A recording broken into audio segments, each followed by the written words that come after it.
Bonjour à tous et bienvenue. Je suis vraiment très heureux de vous accueillir en direct depuis ce couvent dominicain de la Tourette. Nous sommes dans le Rhône, à une trentaine de kilomètres de Lyon, dans un lieu exceptionnel, construit par un grand architecte, un immense architecte, Le Corbusier. Ce couvent, nous allons bien sûr le découvrir ce matin et y célébrer la messe dans une dizaine de minutes maintenant. Alors aujourd'hui, c'est le dimanche des Rameaux. Ce dimanche ouvre la Semaine Sainte qui va nous mener à la grande fête de Pâques, la fête de la Résurrection. Et ce dimanche des Rameaux conclut également notre carême, vous le savez, pendant lequel nous avons longuement exploré la question du pardon. Nous allons le faire une dernière fois ce matin avec, j'ai envie de dire, l'un des philosophes de ce couvent dominicain de la Tourette, Pascal Marin. Bonjour. Bonjour David. Vous êtes dominicain, professeur de philosophie contemporaine à l'Université catholique de Lyon. Oui. Alors, le pardon, c'est important aujourd'hui parce que dans le long récit de la Passion qu'on va entendre tout à l'heure pendant la messe, cette question du pardon est centrale dans ce récit-là. Les chrétiens ont l'habitude de dire que Jésus meurt sur la croix pour le pardon de nos péchés. Qu'est-ce que ça veut dire exactement? Je trouve que c'est une phrase qui est quand même un peu compliquée à comprendre. C'est une phrase tout à fait qui est compliquée, mais c'est une phrase qui appartient au dépôt le plus originaire, le plus ancien de la foi chrétienne, puisque saint Paul, dans la première lettre aux Corinthiens, nous dit je vous transmets ce que moi-même j'ai reçu, le Christ est mort pour nos péchés. Alors ce pour, il a plusieurs dimensions, mais il signifie effectivement, il est mort pour nous libérer de ce qui ne va pas dans nos existences, pour nous affranchir de toutes ces défigurations dans les relations avec les autres. Et pour le dire d'un mot, il est mort pour nous libérer du mal. Mais comme pour nous, il n'y a pas de libération du mal possible sans prise de conscience de ce qui ne va pas dans nos vies, parce que nous sommes des êtres libres, c'est toute notre dignité, et sans consentement à cette libération, eh bien ce pour, il a d'abord un sens de le Christ est mort à cause de nos péchés. Ce qui veut dire que du fait de nos compromissions, de nos démissions, de ce qui ne va pas dans nos vies, ça veut dire que nous sommes tous coupables de la mort des innocents en ce monde. Et c'est quelque chose qui est tout à fait bien marqué dans les récits de la Passion, où on voit que, en fait, toute la société du temps est compromise dans la condamnation à mort de Jésus. Et du coup, cette culpabilité, elle est mortifère, là, quand vous nous dites on est tous coupables. Non, pas tout à fait. Alors donc, toute la société, il y a Ponce Pilate, hein, le procurateur romain, qui va décider de la condamnation à mort. Il y a Hérode qui laisse faire. Il y a les chefs religieux, bien sûr, qui demandent cette condamnation à mort. Mais il y a aussi toute la foule des braves gens qui réclament à corps et à cri la crucifixion de Jésus. Ils sont manipulés, visiblement, par les chefs religieux. Et puis il y a aussi les disciples qui démissionnent, qui ont peur, qui disparaissent. Oui, mais du coup, dans nos vies aujourd'hui, nous, on n'est pas responsable de ça. Non, on n'est pas responsable, mais on est responsable. On est responsable du mal aujourd'hui, hein, et de ce qui ne va pas aujourd'hui dans ce monde. Ça veut dire qu'on peut faire le bien. C'est surtout ça. Qu'on peut faire le bien. Ouais. Et donc Jésus, il apporte toute cette injustice. Il la porte sur le bois de la croix, c'est ce que dit Pierre dans sa première lettre. Il dit, lui qui est sans faute, c'est le juste, lui, il porte nos péchés sur le bois. Et il y a cette idée que le bois, c'est un mât. Et on porte sur le bois, on visibilise.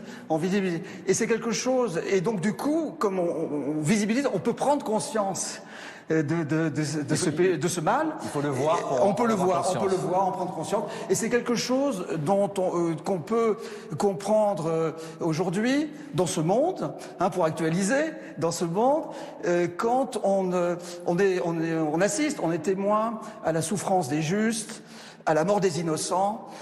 Et Dieu sait qu'aujourd'hui, avec la guerre, bien sûr, avec la guerre en Ukraine, on le voit malheureusement. On le voit. Trop souvent. Et alors, ce qui se passe là, c'est qu'à la fois ça nous touche, bien sûr.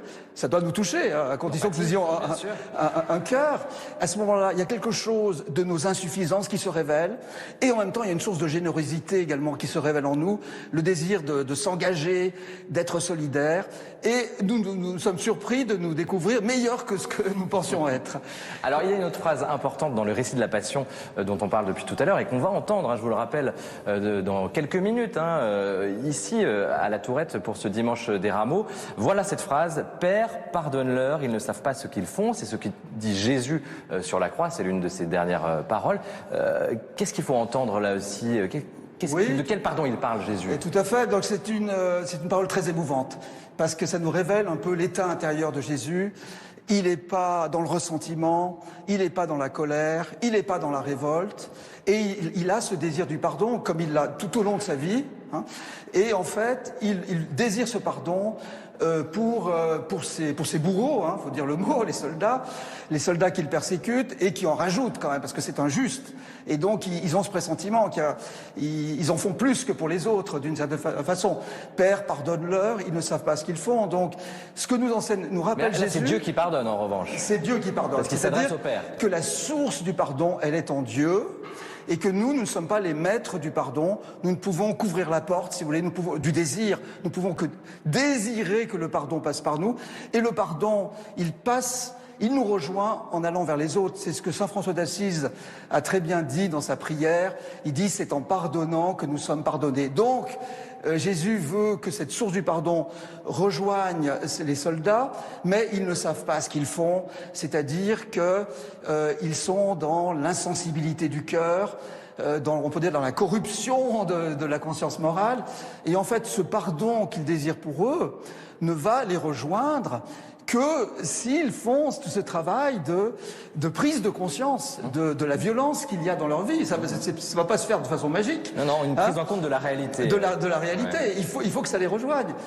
Et c'est ce que... Et dans le récit de la Passion, ça va se produire pour un des soldats, qui est le centurion.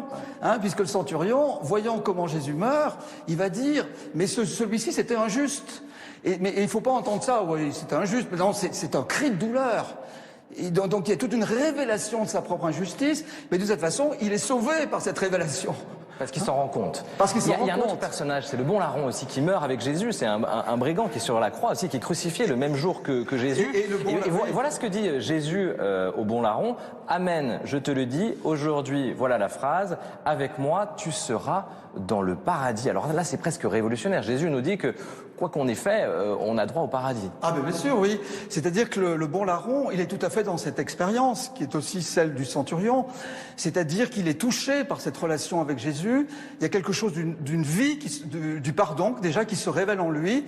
Et il reconnaît son injustice. Il dit à l'autre larron, qui lui est dans la révolte, qui insulte Jésus, il lui dit, mais nous, avec ce qu'on a fait, c'est normal, mais lui, c'est injuste.